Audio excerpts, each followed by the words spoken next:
মাত্র 2 দিন হাতে নিয়ে কুয়াকাটায় গেলেই একদম পেয়ে যাবেন পারফেক্ট ফটোজেনিক কিছু প্লেসেস, সাথে বাচ্চাদের এনজয়মেন্টের জন্য কোথায় গেলাম আর কোথায় কোথায় গেলে এমন অ্যামেজিং সব ভিউজ পাবেন সেই সব কিছুই থাকছে এই ভিডিওটাতে। ঈদে কক্সবাজারের মাছের বাজারের ভিড় এড়াতে এইবার আমরা চলে গিয়েছিলাম কুয়াকাটায়। ঢাকা থেকে সকালে রওনা দিলেও আমরা বরিশালে একটু থেমেছিলাম, যার কারণে জার্নিটা ধকল খুব বেশি আমাদের উপর পড়েনি। আর টানা ঢাকা টু কুয়াকাটা আসতে টাইম লাগে 6 ঘন্টা। আর এই জার্নিতে আমাদের সাথে কিন্তু এই দুই ওস্তাদও ছিল। কুয়াকাটা এসেই প্রথমে চলে গেলাম আমরা সমুদ্র সৈকতে। আর এখানে ভিড় থাকলেও কক্সবাজারের মতন ওরকম ভিড় ছিল না। সমুদ্র এনজয় করার সাথে সাথে তোমরা নিয়ে নিতে পারো এই টাইপের একটা ভ্যান, যেটা একদম সমুদ্রের পাশ দিয়ে তারা চালায়। ভ্যানগুলোর উপরে দেখলাম তারা তোষক ইউজ করে, যেটা আমার কাছে বেশ মজার লেগেছে। ভ্যানে চড়ে আশেপাশের ভিউ এনজয় করতে করতে এই টাইপের মেলাতেও তোমরা যেতে পারো। তাছাড়া দিনের বেলা ছোট ছোট স্পিড বোট দেখেছিলাম, আর এটাতে চড়েও বেশ মজা লাগলো। আর বিচের সাথে এই টাইপের আইস গোল্লা তোমরা পেয়ে যাবে একদমই জিরো এক্সপেকটেশন নিয়ে। আমি এখানে ট্রাই করছিলাম, একটা নিয়েছিলাম মিষ্টি গোল্লা, একটা টক ঝাল মিষ্টি ছিল।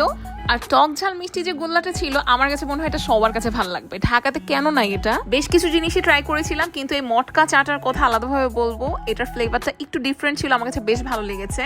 কুয়াকাটায় নাকি অনেকে আসে সূর্য ওঠা দেখার জন্য, সেজন্য সকাল সকাল এই শিশির ভেজা পরিবেশে বের হয়ে গিয়েছিলাম আমরা সানরাইজ পয়েন্টে।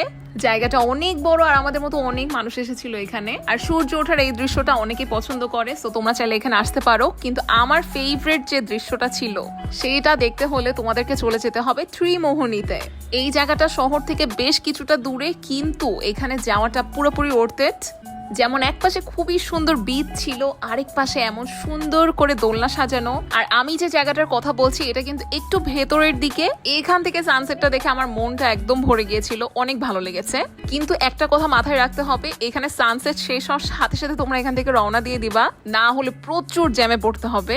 আর বাচ্চাদেরকে ব্যস্ত রাখার জন্য প্লাস নিজেদের এন্টারটেনমেন্টের জন্য একটা ছোট পার্ক পেয়ে গিয়েছিলাম। আর এখানে আমরা বেশ ঘোরাঘুরি করছিলাম, যদিও পার্কটার নাম আমার মনে নাই, কিন্তু এই টাইপের পার্ক তোমরা পেয়ে যাবে মাত্র 20-30 টাকা করে এগুলো পার পার্সন রাইডের প্রাইস। আর তাছাড়াও এই টাইপের আইটেমগুলো অথবা চকলেট চিপস এগুলো কেনার জন্য তোমরা রাখাইন মার্কেটে চলে যেতে পারো। এই চকলেটগুলোর ফেক ভার্সন থাকলেও অরিজিনালটাও কিন্তু আমি সেখানেই পেয়েছিলাম। আর এগুলো ছাড়াও শিকদার রিসোর্টে আমাদের একটা ইনভিটেশন ছিল, তো তারা আমাদেরকে 14 ফ্লোর থেকে পুরো কুয়াকাটার খুব সুন্দর এক্সক্লুসিভ একটা ভিউ দেখিয়েছে। এই জিনিসটা কিন্তু এখনো সবার জন্য ওপেন হয়নি। আর তাছাড়া রিসোর্টটা অনেক সুন্দর, এখানে অনেক সুন্দর সুন্দর পিকচার আমরা তুলেছিলাম। তো মাত্র 2-3 দিনে কুয়াকাটা ভ্রমণের ছোট্ট একটা গাইডলাইন আমি দিয়ে দিলাম।